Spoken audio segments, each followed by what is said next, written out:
एक लड़की आई थी ना सर माइक को लगा लीजिए। कल एक लड़की आई थी ना उषा सिंह यादव, एक और आती उपाध्याय मोटी सी छोटी सी मतलब मोटी नहीं है चलो कमेंट नहीं करना चाहिए किसी को बस। एक और आती थी वहां पे कोने में बैठी थी, गायब भी हो गई। तुम चुप करो। चलो तो कल अरे मान 4 पेज से कम सब्जेक्ट बातें नहीं है 4 पेज छोड़ दो। तो ये 4 पेज आप जानते हैं 4 पेज सबका फिक्स रहता है। 1 पेज 2 पेज 3 पेज 4 पेज का करना है 4 पेज सबका फिक्स रहता है। इसके बाद हम लोग कल तीनों बेसिक गेट्स देख लिए थे, उसको समझ भी लिए थे और डायोड डायग्राम से तीनों को समझ लिए थे कि कैसे एक्सप्लेनेशन, कैसे 1 0 देने पे 1 आ रहा है, कैसे 0 0 देने पे 0 आ रहा है और एकदम क्लैरिफाई करके हम लोग का दिक्कत है। अब देखो अगर ये तीनों गेट समझ लिए हैं तो फिर बाकी हम लोग को दिक्कत होने वाली नहीं है, सब चीजें आसानी से समझ में आएंगे। इसके बाद है हमारा universal logic gate. Physics universal logic gate, universal logic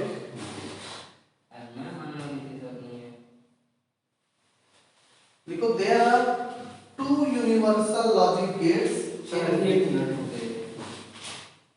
sir इतना तेज क्यों बोलते हैं आप?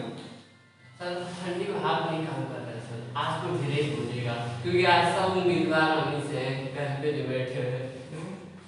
चलो चलो बात मत करो। There are 2 universal logic gate, there are 2 universal logic gate in digital electronics, comma, which are given below. पहला है तुम्हारा NAND गेट और दूसरा है तुम्हारा NOR गेट। ठीक है,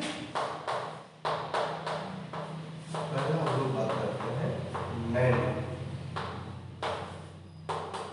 ठीक है, ये जो NAND गेट होता है ये बेसिकली कॉम्बिनेशन होता है AND गेट और प्लस NOT गेट। वापस क्या बनता है NAND।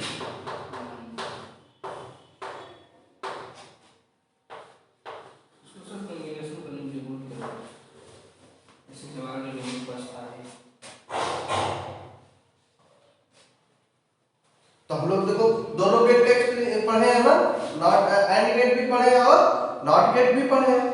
तो दोनों गेट का अब जो कल हम लोग सर्किट डायोड डायग्राम बनाए थे ना, तो जो एंड गेट का आउटपुट था उसी को ले जाकर नॉट गेट के आउटपुट के ट्रांजिस्टर से क्या कर दोगे, कनेक्ट कर दोगे, तो ट्रांजिस्टर का जो आउटपुट निकलेगा वही हमारा क्या निकल जाएगा, NAND गेट का आउटपुट निकलेगा। ठीक है, तो चलो तो हेडिंग डालो पहला, ऐसे NAND गेट लिख लो, पहला हेडिंग डाल दो NAND gate,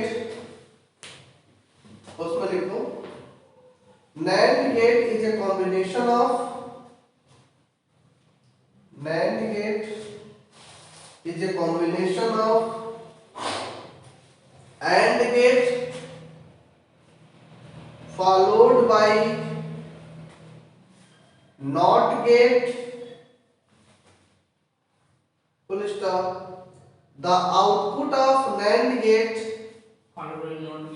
NOT gate full stop. The output of NAND gate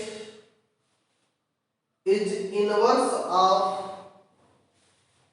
AND gate output. Is the inverse of AND gate output. The output of NAND gate is the inverse of AND gate output. Full stop. NAND gate products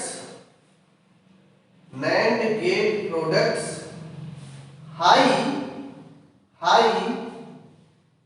when any one of the input is low.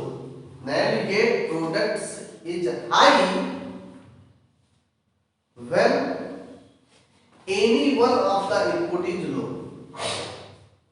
मतलब ये क्या कह रहा है कि उस NAND gate के truth table में अगर कोई भी इनपुट लो होगा तो उसका आउटपुट हमेशा क्या मिलेगा, नेगेटिव का, हाई। अगर दोनों हाई कर दें तो अभी कॉम्बिनेशन बताते हैं ना, उसी चीज का तो एक्सप्लेनेशन आगे करोगे। तो हम लोग क्या करेंगे कि कोई भी, अब देखो NAND गेट का आउटपुट क्या कर रहा है कि जो AND गेट का आउटपुट होगा उसी पे रिवर्स कर, क्योंकि NOT गेट जो किस ऑपरेशन को शो करता है, तुम्हारा इनवर्स ऑपरेशन को शो करता है ना। तो AND गेट में हमारा जो भी आउटपुट होता है, तो AND गेट का आउटपुट क्या होता है, देखो यहाँ पे टेबल बनाते हैं। अभी चलो यहाँ पे पहले इसका बूलियन एक्सप्रेशन बनाते हैं, इसका लॉजिक डायग्राम।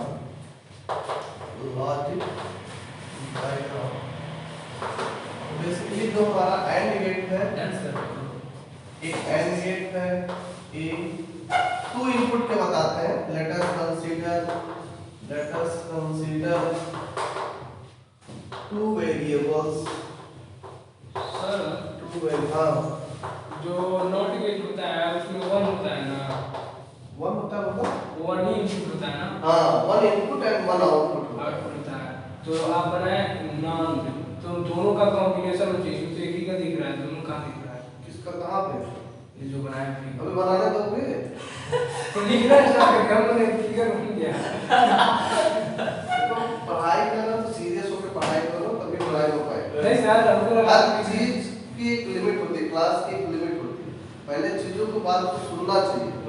अगर बीच में कमेंट करोगे या आप नहीं समझने की कोशिश करोगे तो खुद ही पढ़ लो, फिर यहाँ पढ़ने की क्या जरूरत है। पहले आप हमारी बात सुन लो पूरी, तब उस पर अगर नहीं समझ में आ रहा तब ऑब्जेक्शन करो, या तो अपनी बात करो। तो अगर अपनी बात कर लो तो फिर यहाँ पढ़ने की कोई जरूरत ही नहीं। जहाँ तुमको बेहतर लगे वहाँ आप समझ सकते हो। क्लास है, क्लास की एक लिमिट उसको मेंटेन करना चाहिए। अगर हम थोड़ा हंस बोल ले रहे हैं, थोड़ा सा बात कर ले रहे हैं, तो इसका ये मतलब नहीं है कि तुम पूरे क्लास में कुछ भी बोलते रहोगे, पूरी क्लास डिस्टर्ब होगी। लाइव चल रहा है। नहीं सर, हमको लगा आप लिख रहे हो। नहीं, पहले पूरी बात सुनना चाहिए ना तुमको। क्या बोल रहे हैं यहाँ, एंड बना है, नॉट पढ़ने आओ, वो हुई नहीं। एंड गेट का कॉम्बिनेशन क्या है, क्लासिफिकेशन सिंबल क्या है, और पहले ही क्लासिफिकेशन कर रहे हो। हमारी कॉम्बिनेशन पता है क्या होता है। ये हमारा एंड गेट हो गया, और इसी में क्या करते हैं, नॉट गेट ऐड कर देते हैं। तो नॉट गेट यहाँ पे सिंबल ऐड किए। अब इससे जो भी रिजल्ट मिलेगा, यहाँ A B है, तो यहाँ पे आउटपुट तुमको क्या मिलेगा एंड गेट का, A डॉट B, ठीक। और A डॉट B जब नॉट गेट में जाएगा तो A पे जाता है, तो A पे बाद में जाता है, इनवर्स हो जाता है, तो A डॉट B पे क्या हो जाएगा तुम्हारा, बाद हो जाएगा, A डॉट B पे बाद। तो यहाँ से जो रिजल्टेंट मिलेगा, यानी कि तुम्हारा NAND गेट का जो सिंबल होगा, या तो NAND गेट के सिंबल को A और B इस तरीके से बनाओ, ठीक, या तो NAND गेट के सिंबल को यहीं पे आउटपुट की जगह पे जो AND गेट है, इसी आउटपुट पे 0 लगा, बार लगा, ठीक है। तो यहाँ पे जो रिजल्टेंट निकलेगा, इसका मतलब यही होगा कि y बराबर A डॉट B। तो दोनों तरीके से हम लोग कर सकते हैं, या इस पूरे कॉम्बिनेशन में AND प्लस नॉट, या डायरेक्ट उसके आउटपुट में क्या लगा, बबल लगा दो। तो यही देखो डिफरेंस होता है। कभी कभी हम लोग NAND गेट का सिंबल AND गेट की तरह बना देते हैं, बबल नहीं लगा देते। तो बबल का देखो कितना मतलब हो जाएगा। बबल का मतलब कि जो भी इनपुट दे रहे हो और रिजल्टेंट में जो भी मिलेगा उसका क्या हो जाएगा, इनवर्स हो जाएगा। अगर बबल नहीं लगाते हो तो पूरा यही क्या हो जाएगा, AND गेट हो जाएगा। तो यानी कि अगर इसका ट्रुथ टेबल बनाओ, ये चूंकि 2 वेरिएबल है ना, तो 2 वेरिएबल है, तो ये तुम्हारा इनपुट हो जाएगा। इसका ट्रुथ टेबल अगर बनाओ, ट्रुथ टेबल बनाओ, तो ट्रुथ टेबल में तुम्हारा इनपुट हो जाएगा और यहाँ पे तुम्हारा आउटपुट हो जाएगा। इनपुट में क्या क्या है हमारे पास, A है, B है, आउटपुट में क्या है, y बराबर A डॉट B का बार, ये ना। अच्छा, वहां पे आउटपुट क्या मिलता था, AND गेट में A B मिलता था। तो 2 वेरिएबल है, तो कितने पॉसिबल कॉम्बिनेशन हो सकते हैं, 4 0 0 0 1 1 0 और 1। अच्छा चलो अभी NAND गेट की बात नहीं करते, AND गेट को बताओ। ये हमारा AND गेट है ना, AND गेट में 0 डॉट 0 कितना होता है, 0 0 डॉट 1 कितना होता है, 0 1 डॉट 0 कितना होता है, 0 1 डॉट 1 कितना होता है, ये होता था AND गेट। अब इसी का क्या करना है, नॉट गेट लगा दिया। ये जो आउटपुट आया था यहाँ पे क्या लगा, नॉट गेट मतलब नॉट गेट 0 को 1 करता है, 1 को 0 करता है। इसका ट्रांजिशन डायग्राम से हम लोग देखने की कोशिश किए, तो जहां 0 है इसका इनवर्स कर दोगे तो क्या हो जाएगा, 1 0 का 1। 0 का, जीरो। 1 का। जीरो। तो वहां क्या बोले थे, अब इसके देखो काम हम हमको अब इसकी जरूरत नहीं है, अब इसकी जरूरत नहीं है ना नॉट गेट की, एंड गेट की, तो इसको हटा देते हैं डायरेक्ट हम नॉट एंड एंड गेट का लिखते हैं। अच्छा एक चीज और कॉम्बिनेशन इसको याद रखने का एक और तरीका है कि अगर नैंड गेट के आउटपुट में इनपुट्स में कोई भी इनपुट लो है, कोई भी इनपुट लो है, देखो यहाँ भी लो है, यहाँ भी लो, यहाँ भी, तो आउटपुट हमेशा क्या मिलना है, हाई। तो ये भी याद रखने का तरीका है नैंड गेट। या दूसरा याद रखने का तरीका है कि नैंड गेट का आउटपुट याद है, जो भी आउटपुट को तुमको 0 0 1 1 दिख रहा है उसी का क्या करो, रिवर्स करो, तो ये तुम्हारा किसका आउटपुट हो जाएगा, नैंड गेट का आउटपुट हो जाएगा। तो दो तरीके से तैयार, तीनों बेसिक गेट अगर अच्छे से तैयार रहेंगे तो उस तीनों बेसिक गेट से तुम लोग यूनिवर्सल गेट बना लोगे, उन्हीं तीनों बेसिक गेट से तुम XOR की परिभाषा बता दो। अब दूसरी बात, अभी टेक्नोलॉजी में आगे आगे चलेंगे, बताएंगे इस नैंड और नार को यूनिवर्सल गेट इसलिए कहते हैं क्योंकि इन्हीं दोनों गेट की मदद से हम पूरे डिजिटल इलेक्ट्रॉनिक्स में कोई भी गेट हम लोग क्या कर सकते हैं, डिजाइन कर सकते हैं, इसलिए इसको यूनिवर्सल कहते हैं। कोई भी जैसे यूनिवर्सल कांस्टेंट वो क्यों होता है, क्योंकि उसके हर जगह वैल्यू क्या होती है, वही सेम होती है। इसी तरह इस डिजिटल इलेक्ट्रॉनिक्स में ये दो गेट्स ऐसे गेट्स हैं जिनकी मदद से हम पूरे डिजिटल इलेक्ट्रॉनिक्स में कोई भी लॉजिक सर्किट क्या कर सकते हैं, डिजाइन कर सकते हैं, इसलिए ये यूनिवर्सल लॉजिक है। अभी आगे चलेंगे तो बताएंगे कि इस नैंड गेट वाले से हम लोग कैसे और गेट बना लेते हैं, कैसे एंड गेट बना लेते हैं, कैसे नॉट गेट बना लेते हैं, उसकी परिभाषा करके हम लोग देखेंगे। तो यहाँ पर ये ट्रुथ टेबल हो गया किसका, इसका। अब इसका देखो डायोड डायग्राम, इसका देखो डायोड डायग्राम इसका क्या होगा, डायोड डायग्राम क्या होगा, तो ये क्या है, एंड गेट है ना, एंड गेट है, तो एंड और नॉट को जोड़ दो। एंड गेट का डायोड डायग्राम कैसे बनाते हैं, ऐसे बनाते थे ना, कल बनाए थे ना हम लोग।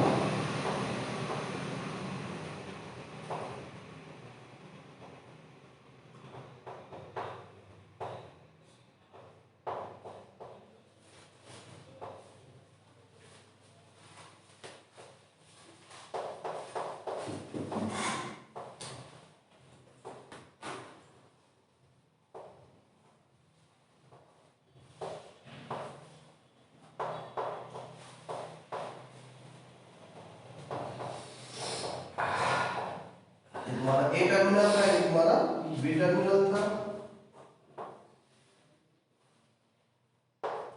कोई भी एक बैटरी लगी थी ना, और यहाँ पे एक रजिस्टर लगा था, और ये भी क्या था,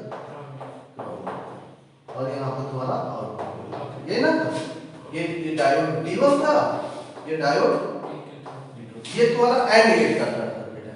अब तुम्हारा क्या जोड़ना है, इसमें नॉट गेट जोड़ना है, तो नॉट गेट का ट्रांजिस्टर डायग्राम था, तो नॉट गेट का एक ही इनपुट था ना, तो यही आउटपुट वाले को नॉट गेट का इनपुट बना दोगे, तो नॉट गेट का इनपुट बना दिए, ये तुम्हारा क्या हो जाएगा, बेस रजिस्टर हो गया ना, RB हो गया, और इसके कलाम जो करंट जाती थी वो IB, और ये हमारा ट्रांजिस्टर हो गया, कौन सा transistor, common base emitter amplifier, तो ये तुम्हारा बेस हो गया, ये वाला पोर्शन, और ये तुम्हारा कलेक्टर हो गया, ये तुम्हारा मीटर हो गया, तुम्हारा कॉम्पोनेंट हो गया, ये तुम्हारा C हो गया, ये तुम्हारा प्लस PCC, यानी कितना है 5 वोल्ट, कितना प्लस PCC कितना है 5 वोल्ट। ये तुम्हारा जो रेजिस्टेंस ये कौन सा है, RC है, कलेक्टर का वाला रेजिस्टेंस है, और ये जो रेजिस्टेंस है तुम्हारा इमीटर RE, ठीक, और यही तो तुमको आउटपुट मिल रहा है, यही तो तुमको कलेक्टर वाले पे आउटपुट हमेशा कहाँ से मिलता है, कलेक्टर से मिलता है, क्योंकि तीन ही पार्ट होते हैं, बेस इमीटर कलेक्टर किसी भी ट्रांजिस्टर। अब देखो, अब यहाँ पे जो भी इनपुट दोगे उसका आउटपुट कहाँ चेक करोगे, यहाँ पे चेक करोगे। तो हम लोग जरा आउटपुट देखा जाए, जरा देख के चेक करो, 0 0 दे रहे हैं 1 मिला है कि नहीं, तो पहला वाला देखा जाए 0 0 के देने पे, तो 0 दिए, A पे 0 दिए, A पे 0 दिए, मतलब ये क्या हो गया, जुड़ गया, A पे 0 दिए मतलब ये जुड़ गया, तो यहाँ से 0 डायरेक्ट बनने लगा, इसको जोड़ दिए तो ये भी 0 बनने लगा BAP, यानी कि ये हमारा N है, ये हमारा P है, ये हमारा N है, ये हमारा P है, यानी कि N पे क्या मिला 0, और यहाँ पे P पे क्या मिला 1। तो हम लोग चीज याद रखने के लिए बोले थे ना कि P 0 से कनेक्टेड होगा, इसका मतलब वो क्या हो गया, ओपन सर्किटेड। ओपन सर्किटेड मतलब वो कौन से वॉइसिंग होगा, रिवर्स वॉइस। अगर वो P1 से कनेक्टेड होगा मतलब शॉर्ट सर्किटेड, मतलब कौन से बायस में होगा, फॉरवर्ड बायस में, ठीक ये ना।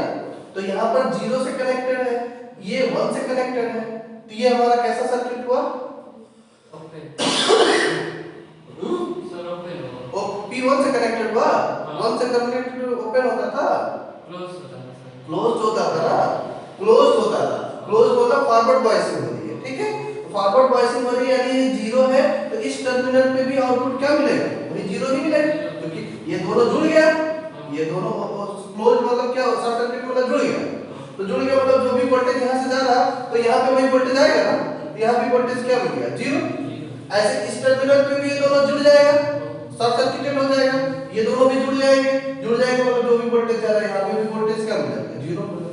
तो 0 0 मिला तो आउटपुट तो क्या मिलेगा, 0 मिलेगा। आउटपुट क्या मिलेगा, 0 मिलेगा। तो आउटपुट यहाँ पे क्या मिल रहा है, यहाँ पे नहीं मिलेगा क्योंकि एंड गेट है, तो एंड गेट का आउटपुट तो 0 ही मिलेगा।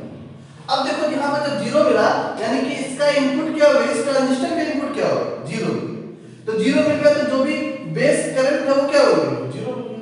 जब बेस करंट 0 मिला तो यहाँ पे करंट कितनी होगी, 0, ये ट्रांजिस्टर कंडक्ट ही नहीं करेगा। जब बेस करंट 0 है तो ट्रांजिस्टर कंडक्ट नहीं करेगा, कंडक्ट नहीं करेगा तो कोई भी सप्लाई यहाँ से इधर पास नहीं होगी। तो यहाँ से देखो प्लस VCC लगा, एक 5 वोल्ट सप्लाई से प्लस VCC दी, तो यहाँ से जो आउटपुट मिलेगा इस रजिस्टर के थ्रू यहाँ पर हमको आउटपुट मिल जाएगा, और वही क्या मिलेगा, हाई।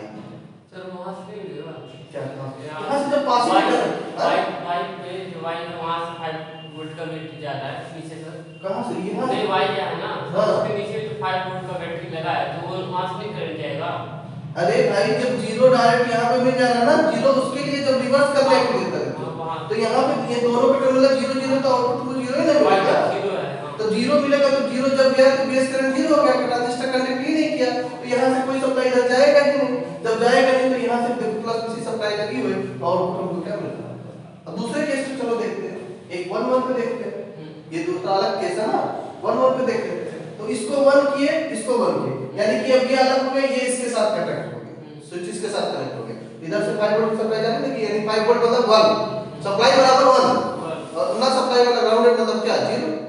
तो ये दो ही केस में हो सकता है, तो सप्लाई जा रहा है यानी 1, बी पे भी सप्लाई जा रहा है यानी कि 1 गया यानी N 1 से कनेक्ट हो गया और P 0 से, तो मतलब ये कौन सी ओपन सर्किटेड हो गया, ओपन सर्किटेड हो गया, मतलब ये दोनों जुड़ा नहीं, ये दोनों खुला हो गया। अब देखो खुला हो गया, खुला हो गया तो इधर से कोई भी सप्लाई इधर पास होगी, नहीं पास होगी, कोई भी सप्लाई इधर वाली 1 वाली इधर नहीं है। ये कौन से बायसिंग में होगा, रिवर्स बायसिंग होगा। तो यहाँ से भी देखो सप्लाई जा रही है ना, ये सप्लाई जब कोई जा रही है तो यहाँ से ये इधर जाएगा ना, इधर से जो आउटपुट मिलेगा वो क्या मिलेगा, हाई मिलेगा। आउटपुट जो मिलेगा वो क्या मिलेगा, हाई मिलेगा। तो जब आउटपुट हाई मिलेगा तो यहाँ पर इसका बेस करंट होगा, कुछ कंडक्ट करेगा, तो यहाँ से हमारा बेस करंट जाएगा, कंडक्टिविटी यहाँ पे जाएगा। ध्यान देना, अच्छा डिजिटल में ये भी चल रहा है, हाई प्लस हाई बराबर डबल हाई नहीं होता, कहीं भी 5 वोल्ट और 5 वोल्ट जा रहा है इस पर 5 प्लस 5 10 नहीं होता, मतलब वो हाई है और हाई प्लस हाई बराबर हाई ही। तो इधर से सप्लाई जाएगी, कंडक्ट किया ट्रांजिस्टर, तो यहाँ से सप्लाई यहाँ पे हाई जाएगी। अब यहाँ पर भी देखो हाई आ रही है, यहाँ पर भी हाई है, दोनों एक दूसरे को क्या कर देते हैं, कैंसिल आउट कर देते हैं, और जो आउटपुट मिलता है वो क्या मिलता है, 0। आउटपुट जो मिलता है वो 0। इसीलिए कहा जाता है कि नॉट गेट रिवर्स करता है। अभी तो बोल रहे सर कि high plus high to high होता है, तो भी हाई है, ये भी हाई है। अरे भाई इधर से भी करंट आ रही, सप्लाई आ रही है ना, हम बता रहे थे कि हाई अगर कहीं अगर जुड़ने की बात आती है तो हाई प्लस हाई मतलब यहाँ जुड़ नहीं रहा ना, इधर से भी करंट सप्लाई जा रही है, इधर से भी सप्लाई जा रही है, तो दोनों एक दूसरे को कैंसिल आउट करेंगे ना, करंट एक दूसरे को कैसे कैंसिल आउट करते हैं। अरे भाई यहाँ पर आउटपुट जब निकालोगे VO वो होता है VCC माइनस ICRC, तो वहां से न्यूमेरिकली हम कैलकुलेट कर देते हैं आउटपुट V आउटपुट बराबर होता है, एक फार्मूला होता है V आउटपुट बराबर VCC minus IC into RC, ठीक है। तो ये IC RC भी एक तरह का वोल्टेज ही हुआ, किसके खिलाफ वोल्टेज, IC RC के खिलाफ वोल्टेज। तो ये जो VCC है तो वो और ये पूरा वोल्टेज, तो दोनों वोल्टेज एक दूसरे को कैंसिल आउट करके रिजल्टेंट क्या मिलेगा, 0 होगा ना। ये एक्सप्रेशन होता है ये आउटपुट किसी भी ट्रांजिस्टर सर्किट में। ट्रांजिस्टर पढ़ोगे तो वह चीजें क्लियरली अच्छे से समझ पाएगा कि ट्रांजिस्टर करंट कंडक्ट करता है तो उसका आउटपुट का एक्सप्रेशन कैसे निकलता है, तो वहाँ बेहतर तरीके से समझ पाओगे। ठीक है, बेसिकली ये आउटपुट का एक्सप्रेशन याद रखना कि वी आउटपुट का जो एक्सप्रेशन होता है वो क्या होता है, V out VCC minus ICRC। अब उनको डिफरेंट कॉम्बिनेशन में ये सब कैलकुलेट करके न्यूमेरिकली भी निकालते हैं कि हमारा कलेक्टर करंट कितना होता है, बेस करंट कितना होता है, इमिटर करंट कितना होता है, इनके बीच में रिलेशंस कैसे होते हैं, अल्फा क्या होता है कांस्टेंट, बीटा कांस्टेंट क्या होता है। वही जब ट्रांजिस्टर पढ़ेंगे तो वहां पर जल्दी इस तरह भी बेहतर तरीके से समझेंगे। इसीलिए कहा जाता है ना कि पूरा जो डिजिटल तभी पढ़ा जाता है जब पूरा एनालॉग का कांसेप्ट हो। अब देखो इसमें डायोड का पूरा कांसेप्ट है, ट्रांजिस्टर का पूरा कांसेप्ट है, तो तीन जो इलेक्ट्रॉनिक्स के फंडामेंटल पार्ट्स हैं तुम्हारे सेमीकंडक्टर, डायोड और ट्रांजिस्टर, तो तुम्हारी कोई भी सर्किट होगी, चाहे वो डिजिटल की सर्किट हो चाहे वो एनालॉग की सर्किट हो, उसका कांसेप्ट हर जगह आता है। तो इसलिए इसके फंडामेंटल्स क्लियर रहेंगे तो उसके बेसिस पर हम आगे की तरफ फंडामेंटल्स क्लियर। ठीक है, तो यहाँ से ये चीजों को लगाएंगे। तो यहाँ पर देखो ये हमारा ट्रुथ टेबल, इसका ट्रुथ टेबल का टाइमिंग डायग्राम बनाना हो तो देखो सारी चीजें हो सकती, कुछ भी पूछ सकता है एग्जाम में, या तुमसे वाइवा में पूछ सकता है, वाइवा प्रैक्टिकल होता है ना, यही सब बताते हैं, कहते हैं सर्किट डायग्राम बना दो, इससे एक्सप्लेन करो, इससे मत एक्सप्लेन करो, ये तो सब कोई जानता है कि पूछे क्या कह रहा हूं, ये पूछे थे सर, हां पूरा बनवाए जब पूछे थे वो कैसे जीरो हो जाता है, तो क्या बताया थे? हम ये नहीं बताए थे, हम बताए थे कि सर जब कोई भी करंट फ्लो करती है किसी भी मतलब वे में तो वो अपने डायरेक्शन को डिसाइड करती है। जब डायरेक्शन उसका जो लेते हैं हम, जैसे गुलाम ने बताया था डायरेक्शन के बारे में, तो नहीं ये तो जानते हो ना कि जिस डायरेक्शन में इलेक्ट्रॉन का फ्लो होता है उसके जस्ट अपोजिट डायरेक्शन में करंट यही बताते हैं, तो विपरीत डायरेक्शन में मूव करना चाहेगा तो वो फॉरवर्ड में आएगा। एक तरह से देखोगे ये जो पूरा चाहे ट्रांजिस्टर बनाओ चाहे डायोड बनाओ, ये बना तो सब सेमीकंडक्टर से ही है, सब में N और P होंगे, सब में N और P होंगे, सब में इलेक्ट्रॉन और होल का कांसेप्ट होगा, इलेक्ट्रॉन उस तरह से मूव कर रहा है जो होल्स होते हैं वो इलेक्ट्रॉन को ऑब्जर्व करते जाते हैं। ये कहां पर ऑब्जर्व कर जाता है सर वो कैंसिल करते हैं ना उसे, जब जहाँ पे रीजन बनता है, डिप्लीशन रीजन बनता है, तो ट्रांजिशन रीजन में दो डिप्लीशन रीजन होते हैं। हाँ तो वही सर, तो दो जंक्शन, जैसे अपने डायोड एक जंक्शन पढ़ते थे ना, पीएन जंक्शन में एक जंक्शन पढ़ते थे ना, यहाँ पर जाओगे J1 J2 दो जंक्शन, J1 J2 दो होता है, और दोनों जंक्शन से देखो यहाँ पर एक का मैकेनिज्म पढ़ने में हमको हालत खराब हुई थी, इलेक्ट्रॉन का फ्लो वहाँ पर दो तरीके से तुमको पास कराना पड़ता है और उसका फिर मैकेनिज्म हमको एनालाइज करना पड़ता है। जैसे डायोड में एक ही जंक्शन बना तो वहीं से इलेक्ट्रॉन और होल का ट्रांसफर करा देते ना, मैकेनिज्म देख रहे थे कैसे होता था, फॉरवर्ड बायस में कैसे होता था, रिवर्स बायस में। यहाँ पर पीएनपी और एनपीएन जब ट्रांजिस्टर की बात करते हैं तो वहाँ तुमको दो जंक्शन मिलते, अब उन दोनों जंक्शन से इलेक्ट्रॉन और होल का फ्लो देखना पड़ता है। तो वहाँ से जब बेसिक कांसेप्ट से सारा ट्रांजिस्टर सीख जाओगे और एनालाइज करोगे, ये सब तो बहुत हल्का लगेगा, ये सब एनालाइज करना बहुत आसान हो जाएगी, कैसे लिखते हैं, कैसे आउटपुट का एक्सप्रेशन लिखते हैं, कैसे ये चीजों को एनालाइज। ट्रांजिस्टर नहीं पढ़े इसलिए हम सेमीकंडक्टर नहीं ट्रांजिस्टर, इसके बाद एक छोटा चैप्टर है मॉड्यूलेशन वाला, वो मॉड्यूलेशन वाला चैप्टर पहले छोटा खत्म कर लेते हैं, उसके बाद फिर ट्रांजिस्टर शुरू करके उसको खत्म। 10 मिनट बाद होगा, अभी कोई पॉसिबिलिटी नहीं है। चलो इसका टाइमिंग डायग्राम बनाते थे, देखो 1 2 3 4, पहला क्या है 0 0 1 1, तो यहाँ पे 0 फिर 0 फिर 1 और फिर ये पहला हो गया। दूसरे का देखो 0 0 फिर 1 फिर क्या है 0 फिर कितना, तीसरे का देखो 1 1 है ना, 1 1 1 फिर क्या है जी, तो सारी चीजें हो गई ना, नैन गेट का लॉजिक डायग्राम, ट्रुथ टेबल और टाइमिंग डायग्राम और डायोड।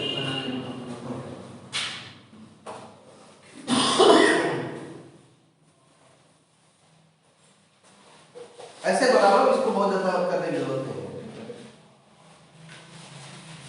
यह ध्यान देना कि 2 ही इनपुट का है, 3 इनपुट का भी पूछ सकता है, तो 3 इनपुट के लिए क्या करोगे, 2 ही इनपुट तो है सर, 3 इनपुट नहीं 3 इनपुट हो जाएगा, तो यहाँ बस नया गेट बढ़ जाएगा, एक डायोड और बढ़ जाएगा, लेकिन आउटपुट तो एक ही मिलेगा ना, भले ये इनपुट कितना ही बढ़ाते चले जाओ नया गेट का, आउटपुट तुमको हमेशा क्या मिलेगा, एक ही मिलेगा, तो एक ही मिलेगा, तो आउटपुट नॉट गेट का इनपुट तुम्हारा एक ही रहेगा ना, ध्यान दो, कई बार एग्जाम में देखो क्वेश्चन पूछा हुआ है कि 3 इनपुट एंड गेट का डायोड डायग्राम सर्किट बनाओ और उसको एक्सप्लेन करो। तो 2 इनपुट कर ले तो 3 इनपुट भी कर लो, क्योंकि वो सब जीरो से ही मल्टीप्लिकेशन वाला है।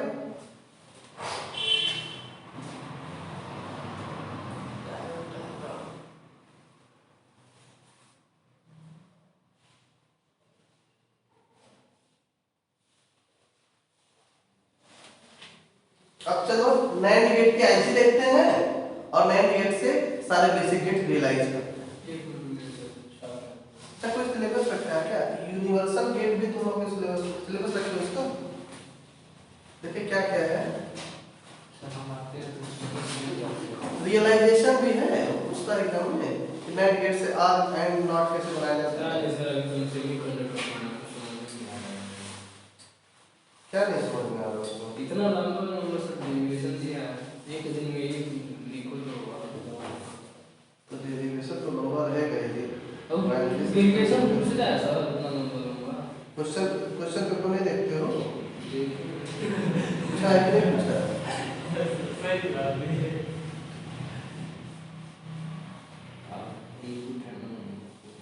पढ़ सारा नहीं हो, तुम्हारे पर डिपेंड है, क्या छोड़ सकते हो क्या पढ़ सकते हो।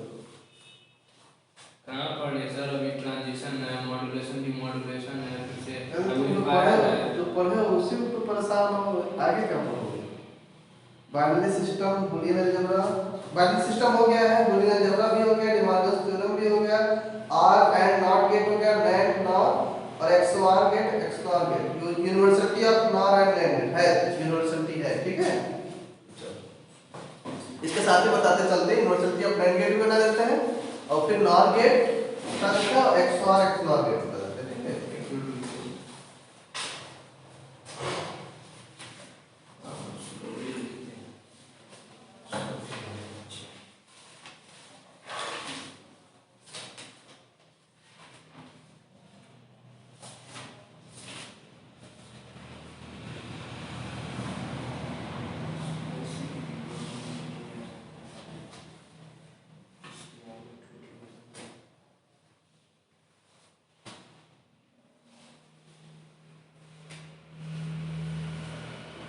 इसी तरह बताओ नॉर गेट का तुम क्या करोगे? यहाँ पे क्या करो, OR gate, OR plus not बराबर क्या हो जाएगा? साथ में चाहो तो लिख सकते हो, नैंड गेट की जगह क्या, ये पूरा लिख दियो। हाँ तुम तो लिखते हो, एक फोटो खींच लेते हो। वही बात पड़ेगी। इसी के साथ नॉर गेट बता देते हैं, फिर यूनिवर्सिटी ऑफ नैंड और नॉट दोनों एक साथ बता देते हैं, नहीं तो दोनों सिमिलर रहेगा।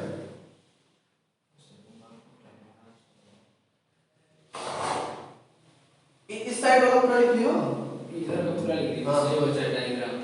ठीक, यहाँ पे नॉर गेट, तो नॉर गेट किसका कॉम्बिनेशन होता है? आर गेट का और नॉट गेट का, तो ये हमारा बन जाता है नॉर गेट। तो तुम्हारा यहाँ पे तुम्हारा आर गेट हो जाएगा, आर गेट का सिंबल कुछ इस तरीके से होगा और यहाँ पर ए प्लस बी होता है ना आर गेट का कॉम्बिनेशन, और यहाँ पे तुम्हारा हो जाएगा ए प्लस बी का बार, तो यहाँ पर आर गेट का सिंबल हो जाएगा और आर गेट का आउटपुट में बबल हो जाएगा। ये तुम्हारा क्या हो जाएगा? ए प्लस बी का बार हो जाएगा, ठीक है।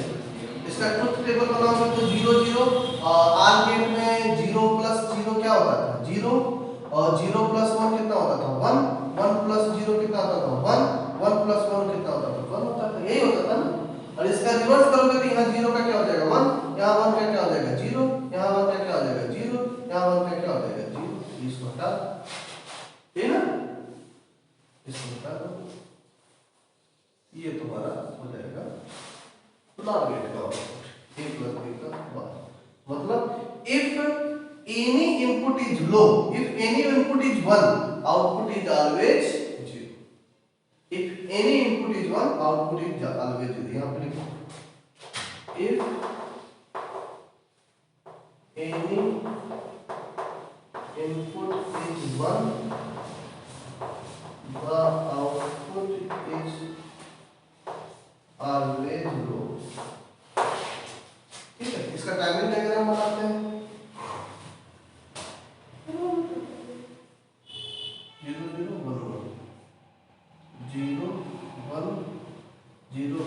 तीसरा वाला खाली चेंज करना होगा, नहीं दो तो शायद सिमिलर रहेगा।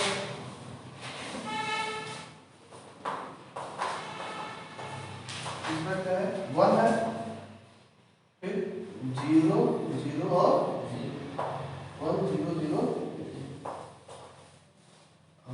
ये डायोड डायग्राम ये बना दिए इसको पहले वाला, इसको चेंज कर देना। अब यहाँ पे डायोड चेंज कर दे रहे हैं। ये डायोड किस तरीके से लग रहा है, ये डायोड किस तरीके से लग जाएगा, D1 D2 हो जाएगा, ये C हो जाएगा, M हो जाएगा, P हो जाएगा, ये M हो जाएगा, ठीक है। अब यहाँ पे बैटरी नहीं रहता है, रेजिस्टेंस में Y हो जाएगा, आउटपुट सब सेम है, ऐसा तो नॉट गेट सेम है।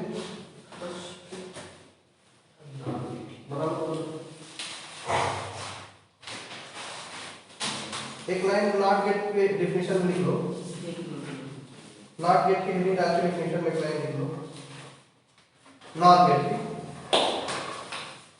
की हेडिंग डाली है, नॉट गेट लिखो। Not gate is a combination of NOR gate is a combination of OR gate followed by NOT gate,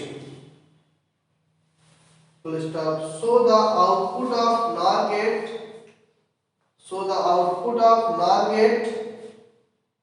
is the inverse of OR gate output,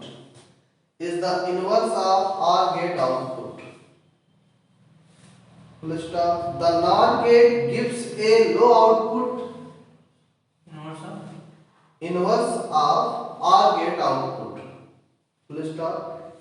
The NOR gate gives a low output when any one of the input is high. The NOR gate gives a low output when any one of the input is high. Comma, the output is otherwise the output is high.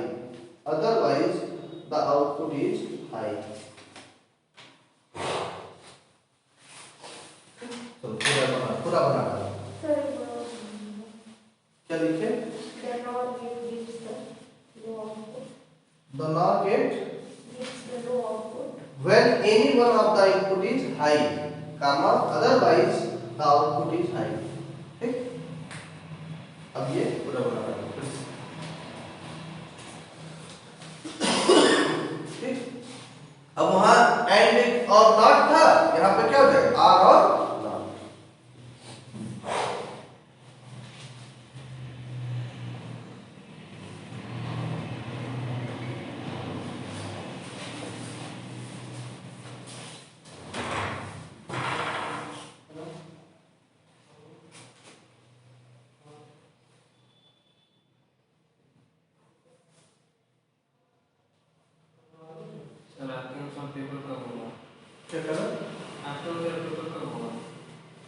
पहले semester का एक paper हो जाए, उसके बाद होगा कि पहले थर्ड ईयर का एग्जाम शुरू होता है, उसके बाद सेकंड ईयर का होता है। और कोरोना का एग्जाम करा रहा है तो हम लोग का तो निश्चित है इस बार होगा नहीं होगा। फर्स्ट इस बार नहीं हुआ था, पिछली बार हम लोग नहीं करता, इंप्रूवमेंट हो गया था। इस बार ज़्यादा हम अच्छे से पेपर देना, क्योंकि इसी आधार पर नंबर मिलता है। इस ईयर जितना नंबर पा जाओगे तो दोनों साल बन जाएगा। थर्ड ईयर के आधार से देते हो ठीक रहता है। सेकंड ईयर के आधार इस साल तीनों पेपर अगर बहुत अच्छे से कर लेते हो तो ये तो सेकंड ईयर का फायदा होगा ही, और साथ में फर्स्ट ईयर का भी मेंटेन। अगर इसमें थोड़ा गड़बड़ करते तो ये तो जाएगा ही, फर्स्ट ईयर भी चला जाएगा। इसलिए थोड़ा सा सिंसियर होके कोई गारंटी नहीं लग रहा सर, पेपर होगा ही होगा। मार्च में तो नहीं लग रहा है। किसी भी बोर्ड को एग्जाम होगा, एक बार प्रमोट होगा सेमेस्टर वाइज तो करा रहा है फर्स्ट ईयर का, किसी भी हाल में एग्जाम होगा, चाहे ऑनलाइन ही उसको क्यों ना कराना पड़ेगा। सेकंड ईयर में एग्जाम होगा ही होगा। न्यूज़ में क्लियर और कट हो गया है, कुछ भी हो जाए, कोरोना कितना भी बढ़ जाए, हम सेंटर बढ़ा देंगे लेकिन एग्जाम कराएंगे। न्यूज़ नहीं पढ़ते हो, खड़ा कर धमकी दिया है। ठीक भी है सर, कब तक हम लोग ऐसे जी पास होंगे। एक डर बैठा दिया है। ऑब्जेक्टिव सब सब्जेक्टिव ही होगा बता। तुम लोग का तो वैसे पुराने पैटर्न होगा, ऑब्जेक्टिव हो जाता सब मजा आता। तुम लोग का पुराने पैटर्न में ही होगा। ऑब्जेक्टिव सर बनाएंगे, ऑब्जेक्टिव हो जाएंगे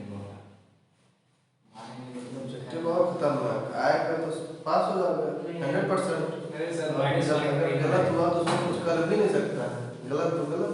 ऑब्जेक्टिव ही सही रहता है सर, तुक्का भी मारते हैं ना तो अधिकतर सही हो जाता है। सब्जेक्टिव में आप तो नहीं बैठे रहो। सब्जेक्टिव में 5 ही क्वेश्चन करना रहता है, उसमें तो उसमें ऑप्टिक्स में कितना खत्म हो गया तुम? मैं सर ऑप्टिक्स को पूछिए मत, इतना पढ़े हैं लोग कि रिलेशन आज तक नहीं खत्म हुआ है। चैप्टर नहीं यही रिलेशन नहीं खत्म हुआ है।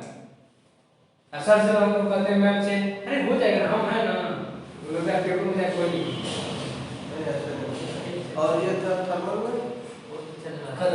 खत्म पूरा खत्म हो गया था। बस लास्ट में है। मैंने थर्मल ही सबसे आगे है ना। सबसे आगे मैथ है सर। मैथ में कितना हो गया? मैथ को ये खत्म कर दिया, इक्वेशन बचा है उसको ऑफलाइन पढ़ाएंगे, वो किसी दिन मूड में आ गई तो वीडियो बेस ही खत्म कर देंगे। नहीं सबसे पीछे हमें सबसे पीछे ऑप्टिक्स है सर, आप तो खैर ठीक ही हैं, 2 ही लेसन है आपका। अरे तो हमारा सर से कहते हैं हम सर कब खत्म होगा, अरे हम पढ़ा रहे हैं ना, पढ़ो।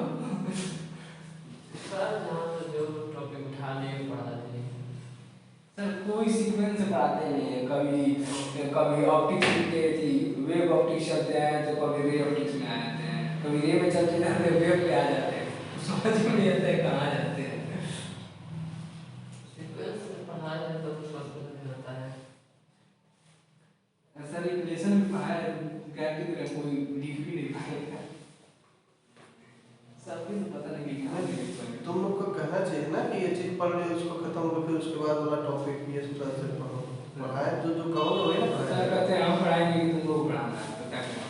मैम से बोलते रहो तो मैम कहती है सीनियर टीचर हैं आप लोग ऐसी करिए, अरे क्या करिए। नहीं नोट्स ये भी है, बाकी ठीक ही है।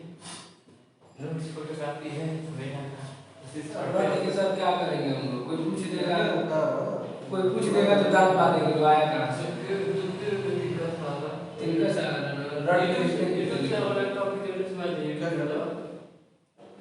नहीं समझना चाहिए, जो चीज नहीं समझ रहा उसको पूछो, एक बार पूछो 2 बार पूछो, हम लोग इसीलिए ना यहाँ पे हैं। सर से बोले लोग कि सर ऑप्टिक्स पढ़ा लीजिए थी सर को, आपका खत्म हो रहा है। क्या करो? उस सर को क्या बोलते हैं, थर्मल वाला सर को, आदित्य सर को, तो बोले पैसा तो तब पढ़ाएंगे, तो सब लोग कहा तब ठीक है हम नोट्स का फोटोकॉपी करा देते हैं, आप पढ़ा दीजिए। मजाक किए थे तो यार नहीं सर सीरियस बोल रहे थे, मेरा सच बता रहा हूँ।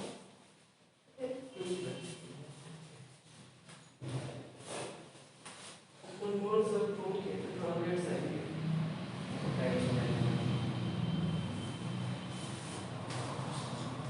सुन पे ये सर सबसे जल्दी पेपर इलेक्ट्रॉनिक्स ही है, इसका एक चैप्टर इतना बड़ा है कि जल्दी करो तो भी नहीं करो। अभी ट्रांजिस्टर बहुत बड़ा चैप्टर है, जैसे डायोड था ना, जैसे पूरा बड़ा ट्रांजिस्टर।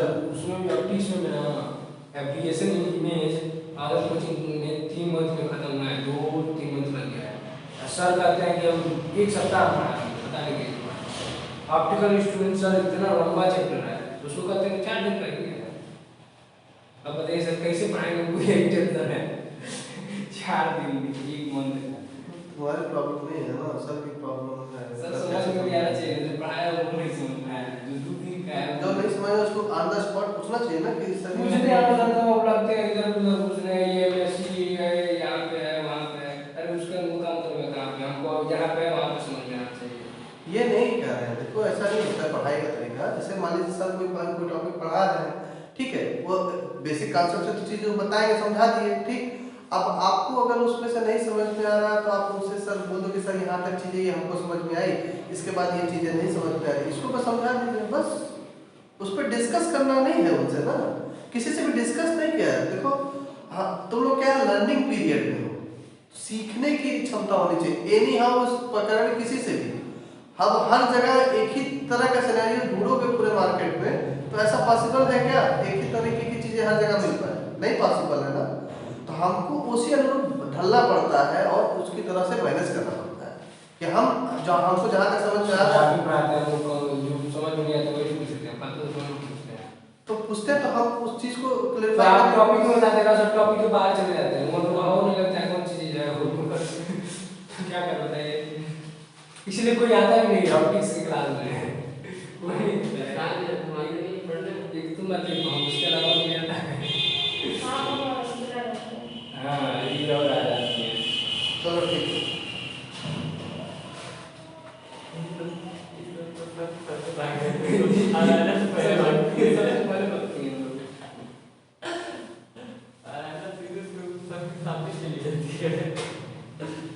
कभी वो नहीं समझ में सही कर दिया यार हमको जैसे मैथ की क्लास है इसके बाद। सर स्टार्ट चलो तो फिर तुरंत उसके बाद फिर हम लोग नई यूनिवर्सिटी नेक्स्ट स्टेप पे देख लेंगे और चैप्टर खत्म कर देंगे।